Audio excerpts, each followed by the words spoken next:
Hi, this is my video blog about Aeschylus's The Oresteia.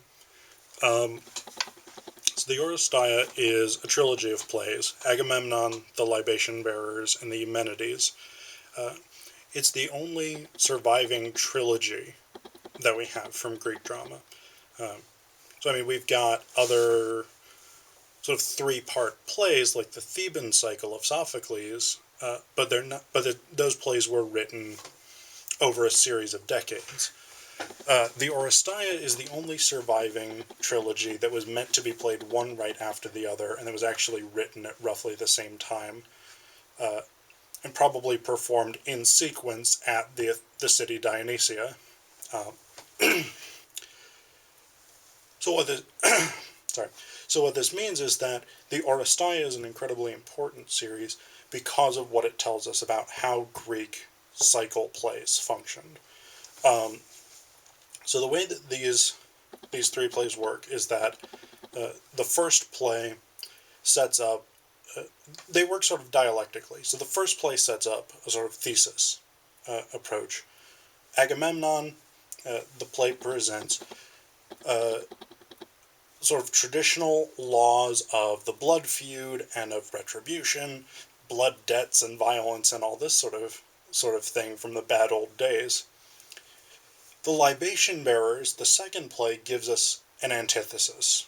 So we have Orestes, son of Clytemnestra and Agamemnon, who has returned to his home city of Argos, and he's come to take revenge on Clytemnestra and Aeschylus, who murdered Agamemnon in the first play. I'll talk more about that in just a second, and you can see my blog on Agamemnon. So Orestes comes, he has been sort of given the go-ahead by Apollo to carry out this retribution, which is in violation of the ancient laws of devotion to one's family, blood ties, and things like this, because it's a matricidal murder. So Apollo functions as the sort of antithesis to the Furies, who are sort of identified with Clytemnestra in Agamemnon. Then the third play, the Eumenides, gives us a resolution, or gives us a synthesis in dialectic terms. And what that synthesis is the rule of law. So rather than the blood feud of Agamemnon, rather than the sort of arbitrary blessing of the gods in the Libation Bearers, Athena, in the Eumenides, establishes the importance of the law, the centrality of the law in determining justice. And justice becomes the central question across these three plays. And in the Eumenides, it's resolved by Athena. And of course, because it's resolved by Athena, because Aeschylus is Athenian, it's resolved in Athens. Because, Athens is the seat of justice and the seat of democracy and all this.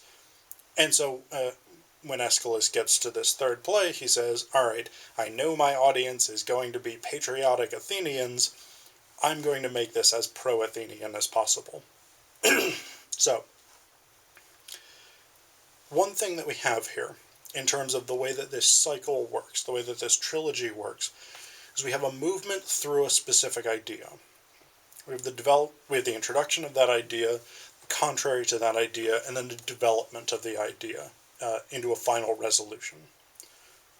We don't really have that in any other Greek play, partially because they're all sort of fragmented, taken out of their original trilogy form.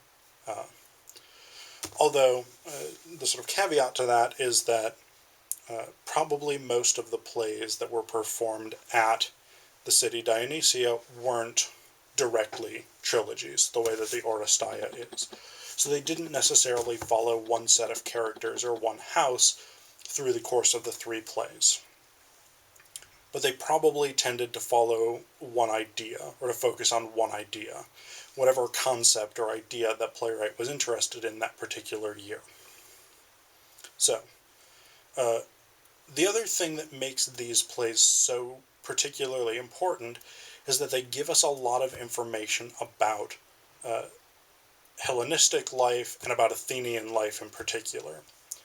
Um, so the story of the House of Atreus comes out of Homer, comes out of the Iliad, and comes out of the Odyssey. Basically what happens, so the background to Agamemnon is this. You had Atreus, Agamemnon's father, and Thyestes, who is Aegisthus' father. Aegisthus fell, Thyestes fell into disfavor, and uh, Atreus murdered his this is bad, murdered his children, cut off their hands and their heads, cooked their bodies up, and served them to Thyestes at a feast. The gods don't look kindly on this. So the house of Atreus is cursed. It's cursed unto the third generation and all this sort of stuff. So that's the first sort of negative thing that happens to the house of Atreus. There's three terrible things that happen.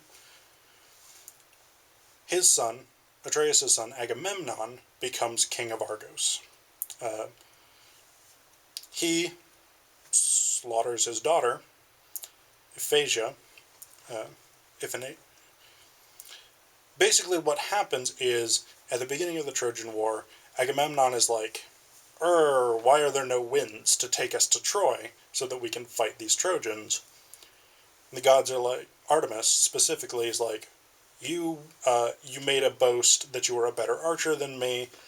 Now you won't get winds until you sacrifice your daughter. Agamemnon is like, no, I can't sacrifice my daughter. Okay, I'll sacrifice my daughter. Stab, stab, stab. So Iphasia is sacrificed. Agamemnon gets his winds, sails to Troy, 10 years later, finally wins, comes home. His wife, Clytemnestra, has been sitting there for 10 years being like, I hate that guy. Why did he have to murder our daughter? I'm going to murder him back. This is a plot 10 years in the making. Also, she's got her lover, Aegisthus, son of Thyestes, who wants to take revenge for his father being sort of tricked into eating his own children. As you would. So Agamemnon shows back up. Clytemnestra and Aegisthus murder him in his home. He's in the bath. He's like, I just got back from Troy. It was a long 10 years of fighting. I'm going to take a bath. Stab, stab, stab. Agamemnon is dead. This is the second catastrophe that befalls the House of Atreus. And this is also the plot of Agamemnon, the play. Play 2. The Libation Bearers. So the Libation Bearers gives us a sort of brief sense, abbreviated sense, of Greek funeral customs. Because we open with the grave of Agamemnon, who has not been properly buried. He's had his hands amputated, and he's been tied to the ground so that his spirit can't come after Clytemnestra and Aegisthus. There's been no libations poured to him, no sacrifices made in his honor, none of the stuff that you should be doing. So the gods aren't pleased. They're always not pleased in tragedy. So we open with Orestes, who's returned.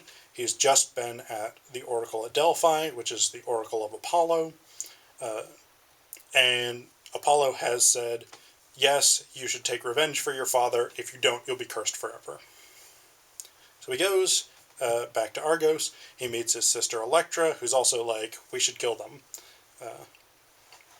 And they decide to do this, and they launch this plot.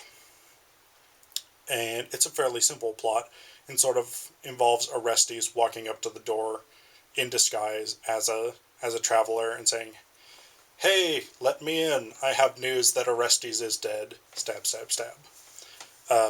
So he kills Aegisthus, then he kills Clytemnestra, and then he sort of flees Argos, pursued by visions of the Furies, who are these sort of ancient Greek goddesses who are like, I would take revenge on you. We have snakes for hair.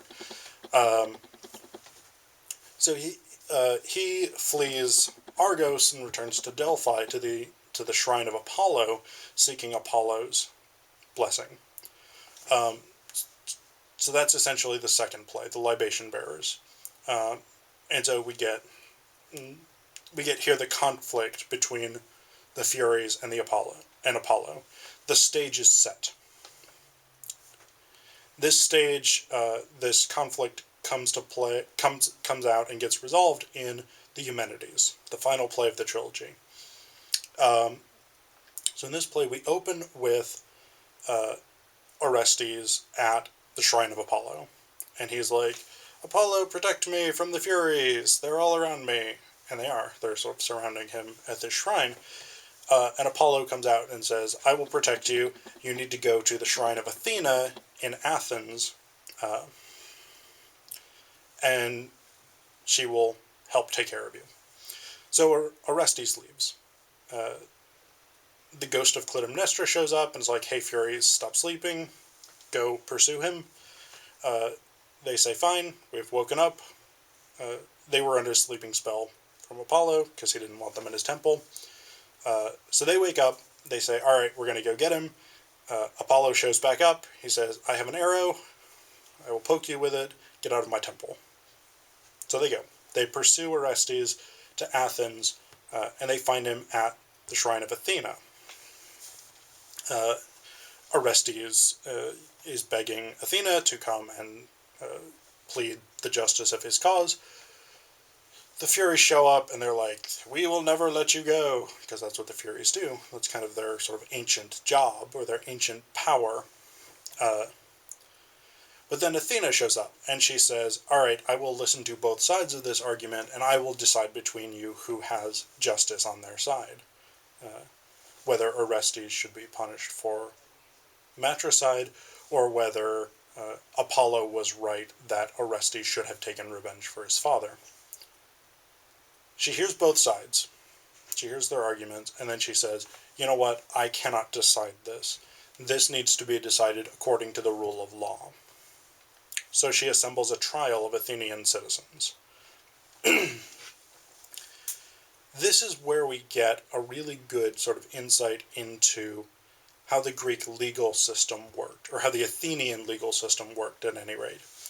So the way that courts worked in ancient Athens was that a jury listened to two sets of arguments.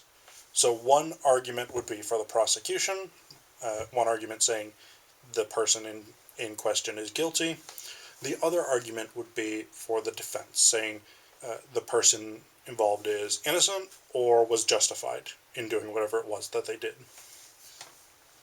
And then the jury would vote.